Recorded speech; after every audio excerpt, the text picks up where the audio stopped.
Welcome to target with Indian. नमस्कार। आज के महत्वपूर्ण करंट अफेयर्स या समसामयिक घटनाओं को देखते हैं। इसमें पहला है, नौसेना ने ब्रह्मोस का किया सफल परीक्षण। इसमें दिया है 2.8 मैक रफ्तार है मिसाइल की, अरब सागर में साधा निशाना। इसको विस्तार से देखते हैं। यानी 2.8 मैक रफ्तार है मिसाइल की, आवाज़ की गति से करीब 3 गुना अधिक है और 3000 किलो तक वजन है ब्रह्मोस का। 4 श्रेणियों में किया गया है इसका परीक्षण। ब्रह्मोस का विकास 4 श्रेणियों में किया गया है। ब्रह्मोस का विकास यह पनडुब्बियों, जहाज़ों, विमानों के साथ इसे ज़मीन से भी दागा जा सकता है। इसमें दिया है, भारतीय नौसेना ने अरब सागर में ब्रह्मोस सुपरसोनिक मिसाइल के जहाज से प्रक्षेपित संस्करण, नोटेड पॉइंट है कि जहाज से प्रक्षेपित संस्करण का सफल परीक्षण किया है। इसमें रक्षा अनुसंधान और विकास संगठन डीआरडीओ की ओर से विकसित स्वदेशी सीकर और बूस्टर लगा। मिसाइल का परीक्षण कोलकाता श्रेणी के गाइडेड मिसाइल विध्वंसक युद्धपोत से किया गया। ये भी नोटेड पॉइंट है। इसमें नोटेड पॉइंट है कि डीआरडीओ द्वारा विकसित जो आपका सीकर और बूस्टर है, ये लगा हुआ है और इसका जो सफल परीक्षण किया गया है वो कोलकाता श्रेणी का गाइडेड मिसाइल विध्वंसक युद्धपोत से किया गया है। परीक्षण के दौरान रविवार में 5 मार्च 2023 को मिसाइल ने सटीकता के साथ लक्ष्य को निशाना बनाया है। यह रक्षा के क्षेत्र में आत्मनिर्भरता के प्रति हमारी प्रतिबद्धता को मजबूत करता है। इसके बारे में कुछ और स्पेशल जानकारी देखते हैं। ब्रह्मोस एक कम दूरी की रेजिमेंट सुपरसोनिक क्रूज मिसाइल से पनडुब्बी से पानी के जहाज से, विमान से या जमीन से भी छोड़ा जा सकता है। ब्रह्मोस के समुद्री थल संस्करणों का पहले सफलतापूर्वक परीक्षण किया जा चुका है तथा भारतीय सेना एवं नौसेना को सौंपा जा चुका है। ब्रह्मोस भारत और रूस द्वारा विकसित की गई अब तक की सबसे आधुनिक प्रक्षेपण प्रणाली है और इसने भारत को मिसाइल तकनीकी में अग्रणी देश बना दिया है। इसमें नोटेड पॉइंट है कि ब्रह्मोस एक सुपरसोनिक क्रूज प्रक्षेपास्त्र है। क्रूज प्रक्षेपास्त्र उसे कहते हैं जो कम ऊंचाई पर तेजी से उड़ान भरती है और इस तरह से रडार की आंख से बच जाती है। ब्रह्मोस की विशेषता यह कि इसे जमीन से, हवा से, पनडुब्बी से, युद्धपोत से, यानी कि लगभग कहीं से भी दागा जा सकता है। यही नहीं, इस प्रक्षेपास्त्र को पारंपरिक प्रक्षेपक के अलावा ऊर्ध्वगामी यानी कि वर्टिकल प्रक्षेपक से भी दागा जा सकता है। ब्रह्मोस के मैनुएबल संस्करण का हाल ही में सफल परीक्षण किया गया है, जिससे इस मिसाइल की मारक क्षमता में और बढ़ोतरी हुई है। ब्रह्मोस का विकास ब्रह्मोस कॉरपोरेशन के द्वारा किया जा रहा है, यानी यह कंपनी भारत के डीआरडीओ और रूस की एनपीओ मनीसो मशीनों पश्चिम एशिया का संयुक्त उपक्रम है। ब्रह्मोस नाम भारत की ब्रह्मपुत्र, नोटेड पॉइंट है कि भारत की ब्रह्मपुत्र और रूस की मस्कावा नदी पर रखा गया है। रूस इस परियोजना में प्रक्षेपास्त्र तकनीकी उपलब्ध करवा रहा है और उड़ान के दौरान मार्गदर्शन करने की क्षमता भारत द्वारा विकसित की गई है। और ये भी नोटेड पॉइंट है कि प्रक्षेपास्त्र तकनीकी में दुनिया का कोई भी प्रक्षेपास्त्र तेज गति से आक्रमण के मामले में ब्रह्मोस की बराबरी नहीं कर सकता। इसकी खूबियां इसे दुनिया के सबसे तेज मारक मिसाइल बनाती है। यहाँ तक कि अमेरिका की टाक हाक मिसाइल भी इसके आगे फिसड्डी है। अगली महत्वपूर्ण खबर को देखते हैं। इसमें है, कानून मंत्री बोले भारत और लोकतांत्रिक ढांचे को बदनाम करने की मुहिम नहीं होगी सफल। न्यायपालिका को विपक्षी भूमिका के लिए बाध्य नहीं किया जा सकता। रिजिजू यानी कानून मंत्री जो है उनका यह कहना है। इसमें देखते हैं क्या दिया है। कानून मंत्री किरेन रिजिजू ने कहा, भारतीय न्यायपालिका स्वतंत्र है और इसे विपक्षी भूमिका निभाने के लिए बाध्य नहीं किया जा सकता। कोई भी राजनीतिक दल न्यायपालिका पर सवाल नहीं उठा सकता। न्यायपालिका के फैसलों का सम्मान किया जाना चाहिए। यह जनादेश से उन्होंने भारत के खिलाफ मुहिम शुरू करने के लिए विदेशी संस्थाओं से समर्थन हासिल करने वाले गैंग पर भी तीखा हमला किया। उन्होंने कहा, भारतीय लोकतंत्र पर कोई भी सवाल नहीं उठा सकता। लोकतंत्र हमारे खून में। रिजिजू ने रविवार को कई ट्वीट कर राहुल गांधी का नाम लिए बिना कांग्रेस समेत विपक्ष को निशाने पर रखा। अगली महत्वपूर्ण खबर है, विमानों का ईंधन और नेट जीरो की आस। हर साल कार्बन उत्सर्जन कम करने के उपायों पर वैश्विक सम्मेलन हो रहे हैं और दुनिया भर के देशों का एक ही लक्ष्य कार्बन उत्सर्जन शून्य किया जाए। लेकिन मुश्किल यह है कि अभी ज़्यादातर मुल्क जीवाश्म ईंधन पर ही निर्भर हैं। आसमान में उड़ते विमान भी कार्बन उत्सर्जन का एक बड़ा कारण बन गए हैं, क्योंकि इनमें इस्तेमाल होने वाला ईंधन भारी मात्रा में कार्बन छोड़ता है। इससे निपटने के लिए दुनिया की कई बड़ी हवाई कंपनियों ने विमान ईंधन के दूसरे विकल्प खोजने शुरू कर दिए हैं। होटलों आदि में इस्तेमाल किए जाने वाले बचे खाद्य तेल से विमान ईंधन बनाने की कोशिश हो रही है। इसके अलावा कृषि से निकलने वाले कचरे, पेड़ों और कार्बन का हरित हाइड्रोजन से सिंथेटिक तेल बनाकर भी वैकल्पिक ईंधन बनाए जा रहे हैं। शोधकर्ताओं का कहना है कि अकेले इन उपायों से काम नहीं चलने वाला है। अमेरिका की यूनाइटेड एयरलाइंस जैसी कुछ विमान कंपनियां प्रयोग के तौर पर ऐसे वैकल्पिक ईंधन का इस्तेमाल कर रही हैं और अगले 5 साल में ज़्यादातर विमानों में इथेनॉल से बने ईंधन का प्रयोग होने लगेगा। जैसे ऐसे उपायों पर भी काम हो रहा है जो कार्बन को वातावरण से में अवशोषित कर जमा कर लें। विमानों के इस्तेमाल होने वाला ईंधन भारी मात्रा में कार्बन छोड़ता है, जिससे निपटने के लिए विमान कंपनियों ने विमान ईंधन के कई दूसरे विकल्प खोजने शुरू कर दिए हैं।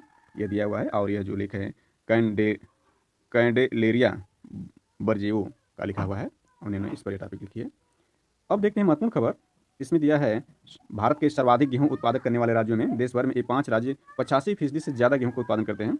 इसमें पहला स्थान उत्तर प्रदेश है। यूपी स्पेशल के अंतर्गत वेरी वेरी इंपॉर्टेंट है। उत्तर प्रदेश में सर्वाधिक गेहूं का उत्पादन होता है और ये पूरे भारत का 31.35% उत्पादन करता है। मध्य प्रदेश दूसरे स्थान पर, तीसरे स्थान पंजाब और चौथे पर हरियाणा है, 5वें पर राजस्थान है। 8 साल में दुगनी हुई देश में प्रति व्यक्ति आय। देश में प्रति व्यक्ति सालाना आय पिछले 8 साल में दुगनी हुई। मोदी सरकार ने सत्ता में आने के समय 2014-15 में नॉमिनल टर्म में देश की सालाना प्रति व्यक्ति आय 86,647 रुपये थे, जिसकी 2022-23 में मौजूदा कीमतों पर दोगुनी 99% बढ़कर 1.72 लाख पहुंचने का अनुमान है। हालांकि आय में असमान वितरण वाले अमीरों और गरीबों के बीच खाई अब भी चुनौती बनी हुई है। राष्ट्रीय सांख्यिकी कार्यालय एनएसओ के आंकड़ों के मुताबिक स्थिर कीमतों रियल टर्म में प्रति व्यक्ति आय 2014-15 में 72,805 रुपये से 35% बढ़कर वित्त वर्ष 2022-23 के दौरान 98,118 रुपये के स्तर पर पहुंच गए। आंकड़ों के मुताबिक कोरोना महामारी की शुरुआत में रियल और नॉमिनल टर्म दोनों के स्तर प्रति व्यक्ति आय में गिरावट देखने को मिली, लेकिन कोरोना का असर कम होने के साथ 2021-22 और 2022-23 में प्रति व्यक्ति आय में तेजी देखने को मिली है। एनएसओ के आंकड़े कोरोना महामारी का प्रभाव कम होने के साथ 2021-22 और 22-23 में आई तेजी 86,647 रुपये थी 2014-15 में। डेवलपमेंट अर्थशास्त्री जयंती घोष ने कहा, महंगाई की तुलना में देखें तो प्रति व्यक्ति आय में वृद्धि बहुत कम है। वृद्धि का अधिकांश लाभ सिर्फ 10% आबादी को ही मिला है। प्रमुख आर्थिक अनुसंधान संस्थान एनआईपीएफ के पूर्व निदेशक पिनाकी चक्रवर्ती ने कहा, भारत की प्रति व्यक्ति आय 2014 से 2019 के बीच रियल टर्म में सालाना 5.6% बढ़ी। यह वृद्धि महत्वपूर्ण है। हमने स्वास्थ्य, शिक्षा, आर्थिक और सामाजिक मोबिलिटी में सुधार देखा है। हालांकि कोरोना से काफ़ी खराब असर पड़ा है, पर महामारी के बाद इसमें सुधार देखने को मिला है। Institute for studies in industrial development निदेशक नागेश कुमार ने कहा, वृद्धि बढ़ती समृद्धि का संकेत है। 8वें साल बढ़ा चीन का रक्षा बजट, अब $225 अरब, भारत से 3 गुना। सीपीसी की प्रवक्ता बोले, सुरक्षा चुनौतियों से निपटने के लिए जरूरी है। जहां से शुरुआत की वहीं खेला अपना विदाई मैच। सानिया ने हैदराबाद में नम आंखों के साथ किया टेनिस का यात्रा समापन। 20 साल तक भारत के लिए खेली। 6 ग्रैंड स्लैम युगल खिताब सानिया ने जीते। और यह है आपका भारत की पूर्व महान टेनिस खिलाड़ी सानिया मिर्जा ने जिस हैदराबाद में टेनिस कैरियर की शुरुआत की, वहीं अपना विदाई मैच खेल के कैरियर का समापन नम आंखों के साथ किया। हैदराबाद की सानिया ने रविवार को लाल बहादुर स्टेडियम में प्रदर्शनी मुकाबले में हिस्सा लिया। वह मैचों के बाद दर्शकों की हौसला अफजाई को देखकर भावुक हुई। उन्होंने इससे पहले अपने अंतिम अंतर्राष्ट्रीय टूर्नामेंट के रूप में दुबई प्रतियोगिता में हिस्सा लिया था। यहाँ वह महिला युगल में खेली थी। अगली महत्वपूर्ण खबर है, मध्य प्रदेश को हराकर शेष भारत ने लगातार दूसरी बार जीता ईरानी कप। मध्य प्रदेश को जीत के लिए अंतिम दिन 356 रन चाहिए थे और उसके हाथ में 8 विकेट थे, लेकिन मेजबान टीम सितारों से सजी शेष भारत के खिलाफ कोई करिश्मा नहीं कर पाई। उसकी टीम कैप्टन रूप सिंह स्टेडियम में महज 198 रन पर सिमट गई और 238 रन से मुकाबले हार गई। शेष भारत ने लगातार दूसरी बार ईरानी कप पर कब्जा जमाया है। पहली पारी में 213, दूसरी पारी में 44 रन बनाने वाले मुंबई के opener Yashasvi Jaiswal man of the match बने। मध्य प्रदेश को की सारी उम्मीदें कप्तान हिमांशु मंत्री पर टिकी हुई थी और वो 51 रन पर खेल रहे थे, लेकिन अंपायर रोहिन पंडित ने रविवार को सुबह उन्हें विकेट के पीछे कैच आउट करार दे दिया। भारोत्तोलक मीराबाई चानू ने जीता वर्ष के सर्वश्रेष्ठ खिलाड़ी का खिताब। इसमें टोक्यो ओलंपिक की रजत विजेता मीराबाई चानू को लगातार दूसरे वर्ष बीबीसी की महिला खिलाड़ी चुना गया है। इस खिताब के लिए उनका मुकाबला निकहत जरीन, पीवी सिंधु, विनेश साक्षी के साथ था। वहीं पैरा टेबल टेनिस खिलाड़ी भावना पटेल को वर्ष की पैरा महिला खिलाड़ी चुना गया है। भारत की बढ़ती हुई महिला खिलाड़ी का खिताब हरियाणा के मुक्केबाज नीतू को मिला। पूर्व हॉकी कप्तान प्रीतम रानी सिवाज को लाइफ टाइम अचीवमेंट पुरस्कार दिया गया। अगली महत्वपूर्ण खबर है, नागालैंड में मेघालय में शपथ ग्रहण। आज समारोह में शामिल होंगे पीएम नरेंद्र मोदी। नागालैंड में नेफ्यू रियो और मेघालय में कर्नाटक का सीएम बनना तय। यानी इसमें पूर्वोत्तर के जो 3 राज्य हैं उसमें त्रिपुरा, मेघालय और नागालैंड में विधानसभा चुनाव कराए गए। त्रिपुरा में 16 फरवरी को चुनाव हुआ और जबकि मेघालय और नागालैंड में 27 फरवरी को चुनाव हुए और तीनों राज्यों का जो चुनाव परिणाम है वह 2 मार्च 2023 को घोषित किया गया। तो इसमें जो रिजल्ट संबंधित है वह इसमें नागालैंड मेघालय में शपथ ग्रहण समारोह आज समारोह में शामिल होंगे पीएम मोदी।